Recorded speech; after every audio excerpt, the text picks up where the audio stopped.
હવે કષ્ટભંજન તો હવે આપણે કષ્ટભંજન દેવની મૂર્તિના દર્શન કરવા જઈએ.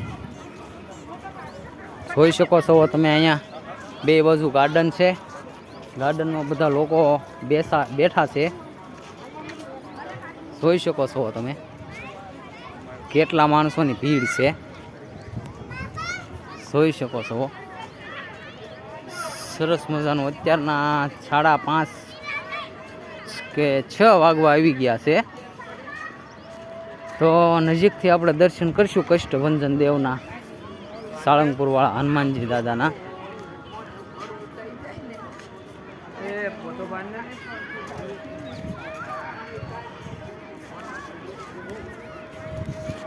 જોઈ શકો છો તમે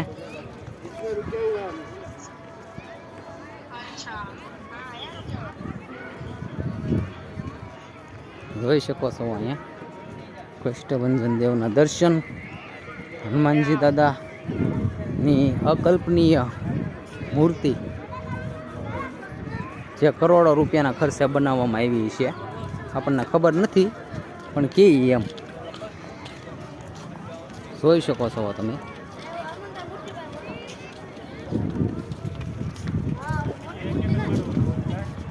જય જય કષ્ટભંજન દેવ, જય જય કષ્ટભંજન.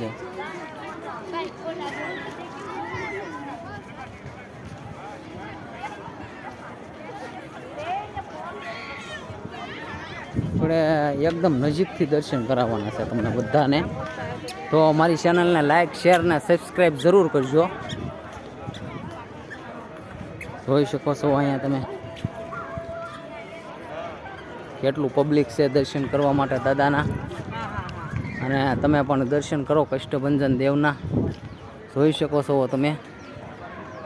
તો આપણે હનુમાનજી મહારાજના દર્શન કરો.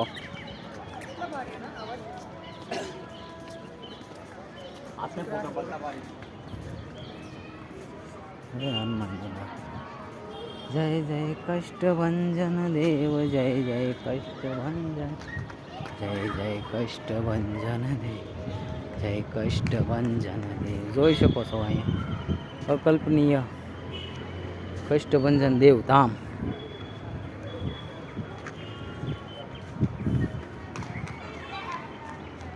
શ્રી કષ્ટભંજન દેવ હનુમાન મંદિર. જોઈ શકો છો તમે અહીંયા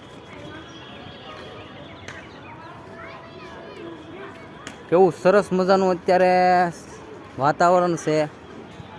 અને જોઈ શકો છો તમે અહીંયા દાદાનું સાનિધ્ય, દાદાની મૂર્તિ. અને દર્શન કરો બધા ભાવિ ભક્તો. અને મારા વિડીયોને લાઈક, શેર અને સબસ્ક્રાઈબ જરૂર કરજો. સબસ્ક્રાઈબ કરવાનું ભૂલતા નહીં. અને બને એટલો આ વિડીયોને શેર કરજો જેથી કરીને બીજા લોકો પણ હનુમાનજી દાદાના દર્શનનો લાભ લઈ શકે. અને કોમેન્ટમાં એકવાર જય હનુમાનજી મહારાજ જરૂર લખજો. જોઈ શકો છો કેટલું પબ્લિક. તો વિડીયોને અહીંયા પૂર્ણ કરીએ છીએ. તો મારા વિડીયોને લાઈક, શેર અને સબસ્ક્રાઈબ કરવાનું ભૂલતા નહીં. જોઈ શકો છો તમે આ ગાર્ડન ચોપાટીમાં બધા લોકો બેઠા છે. તો અહીંયા દાદાના સાનિધ્યમાં આવીને શાંતિનો અનુભવ ચોક્કસ થાય છે. જોઈ શકો છો તમે.